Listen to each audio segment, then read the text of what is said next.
Hello everyone, it's your boy Sam Speaks and welcome to yet another video. And as you can tell from the description and the title, we're going to be talking about the Migos and their label and their entire slavery contract that they have going on at the moment. So we're going to unpack all of this today. And to do that, we're just pretty much going to talk about the Migos, how they started up and pretty much everything that's in their contract and why they have issues with their contract at the moment. So pretty much, if you don't know, the Migos got signed in 2013. After the release of Versace, their Young Rich Nation mixtape.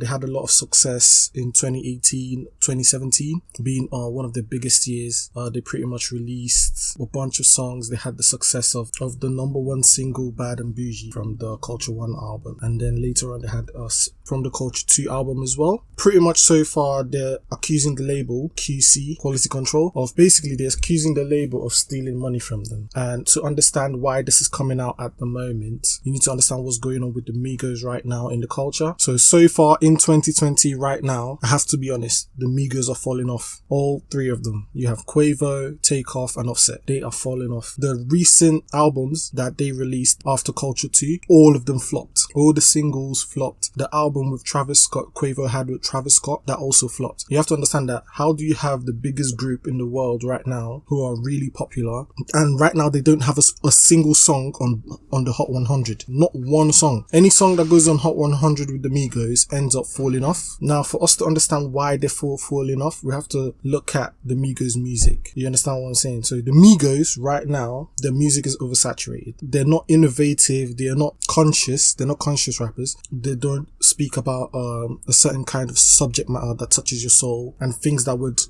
has that longevity, that replay value. So the Migos don't have that replay value. They're more like a trend, and that's the main issue with the Migos. The album Culture 2 had like 24 songs on it. Who wants to listen to a 24 song album from the Migos? You can listen to a 24 song album from Kanye West, from Drake or from J. Cole, but no one wants to listen to a 24 song album from the Migos. And after releasing 24 songs on Culture 2, they ended up releasing their own independent albums, and Quavo did an album with Travis Scott. At this point, you're just exhausted. Like, the listeners are exhausted. Like, you have flooded the market with your music. The listeners have listened to it. They're tired of the Migos right now. No one is checking for the Migos. And the side effect of this is the label QC is not going to see you as a priority anymore because you are not making them money. So the label doesn't see them as a priority. The label's more focused on Lil Baby, who's making them a lot of money, who everything he drops is just a banger and has multiple records on Billboard. So right now, the Baby's the highest grossing artist on QC. They do have some other artists like Lil Yachty and the City Girls and a few others, but right now, Lil Baby's a priority. So you have to understand, when everyone steals your flow, everyone sounds like you, and then you're releasing albums and a bunch of songs sounding the same, people can't differentiate. They can't tell who's who. They just, basically, to them, they've listened to the same song over and over again. Basically, the Migos released the exact same song over and over again, and people have gotten tired of it. And you have to understand, like, right now, because of the coronavirus and everyone being in lockdown, a lot of musicians aren't able to tour. The Migos can't tour, and touring, if you understand music and in music, touring is where your main source of income comes in. The label can make money from distribution and streaming and stuff like that, but the artists themselves, they make money from touring. So when your main stream of income has dried up because you can't do appearances, you can't do shows, you used to get maybe 100,000 a show, but now you're getting zero because you can't do any shows, you're going to look at your other streams of income and notice that, hold on, whereby I should be getting 50,000, I'm getting maybe 5,000. What's going on here? So because the mainstream of income has dried up, it has forced them to look into their taxes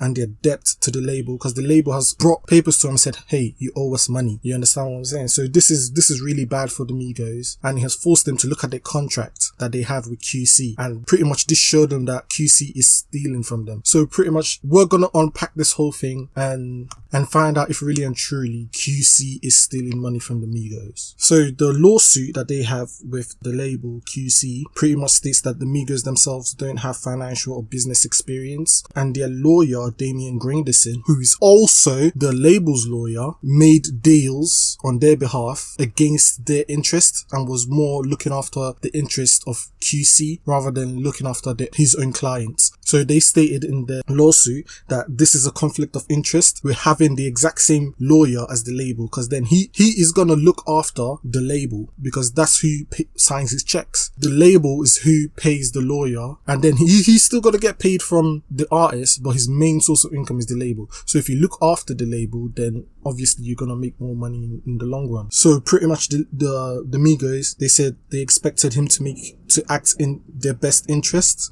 and make decisions for them. They claim he betrayed them the moment he was their lawyer and made deals in the interest of QC, which he deemed was a higher priority than the Migos, and the Migos were unaware of this. Now, right before we dive in a little bit more deeper, I want you guys to understand that there was a moment where QC signed a distribution deal with 300 Entertainment, which is the label Leo Cohen. But while Leo Cohen is now with YouTube Music, he's no longer there, but it's pretty much his label, and they had a distribution deal with Leo Cohen. So then when Migos sell music, 300 Entertainment needs to get their cut, QC gets their cut, and then the Migos cut gets divided 3 ways. So you have to understand that the amount of money the Migos are going to get is going to be a lot less in terms of record sales, but then they're going to make most of their money from touring and stuff like that, and that's the money that the label's not going to touch, depending on the contract you signed. So while they were signed to 300 Entertainment, QC had a dispute with 300 Entertainment, and in that moment, QC used Migos as leverage, so they wouldn't release any Migo music, they wouldn't release their album for over a year and a half. So while that time, and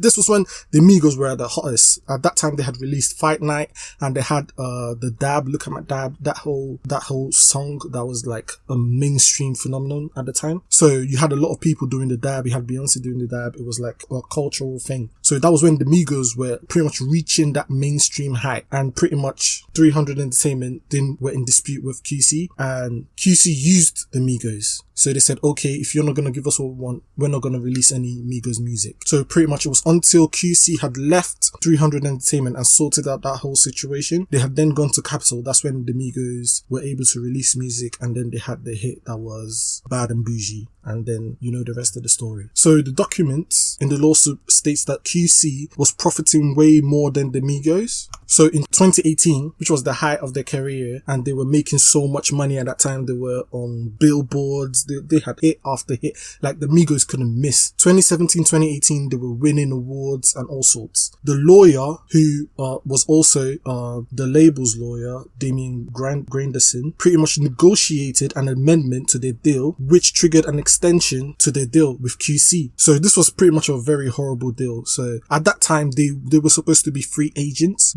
They could either negotiate their deal with QC for more money, because when you have to understand, when you're a new artist and you sign your deal, the first deal you're going to sign isn't going to be great. You're not going to make a lot of money, but the label are taking a chance on you. That at that point in time, you're not a success. So while the label's taking a chance on you, you then have to show your worth and put in that work, put in that time, so that later on you can be like, oh look, I've got this, and then when you're renegotiating, you can get more, and that's when you really make your money. So when they renegotiated the deal, they were meant to renegotiate for a higher amount, but then the lawyer extended the deal, the 2013 contract, for the exact same amount for no more money. So you have to understand that the Migos were earning in 2018, 19 and 20 the exact same amount from their music that they were earning in 2013. So like, you have to break that down. They're earning the exact same amount as like new artists, like what you would give a new artist who isn't established. And the agreement pretty much gave the label the right to extend the terms of the contract forever. So when they signed that deal in 2018, the amendment that the lawyer did for them, he did it in the interest of QC. There was nothing in that contract to be in the interest of the Migos. So right now, do the Migos have a leg to stand on? Maybe. You know, it's a 50-50 thing. And so far,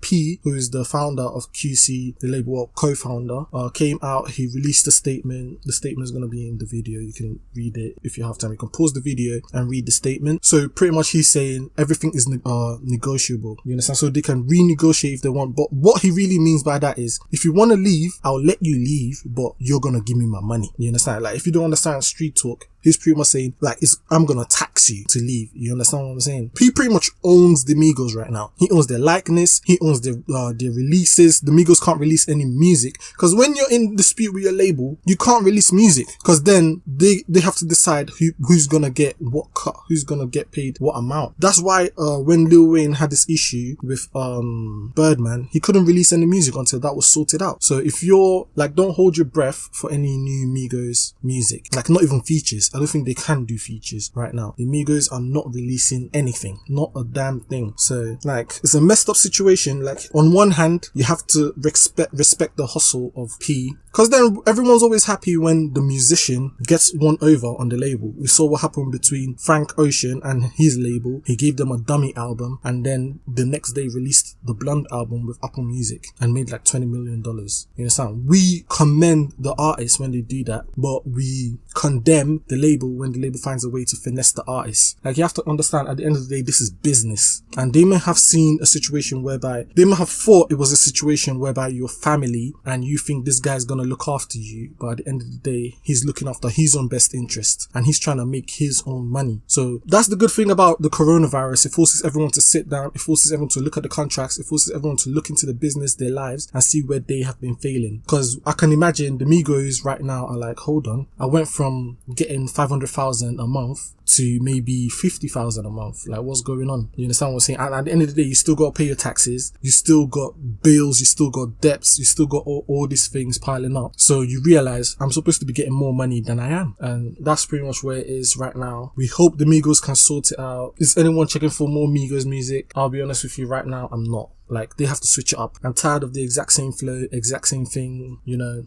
Like, I'm not expecting the Migos to be conscious rap or to give me anything other than hype bangers. But at the end of the day, you gotta switch it up. Like, the fans are getting tired of the same song over and over again, same subject matter. We want to hear something else. Let me know what you think about the situation. If you think I'm wrong, if you think I'm missing it somewhere, let me know in the comments below. It's your boy Some Speaks, and I'm out.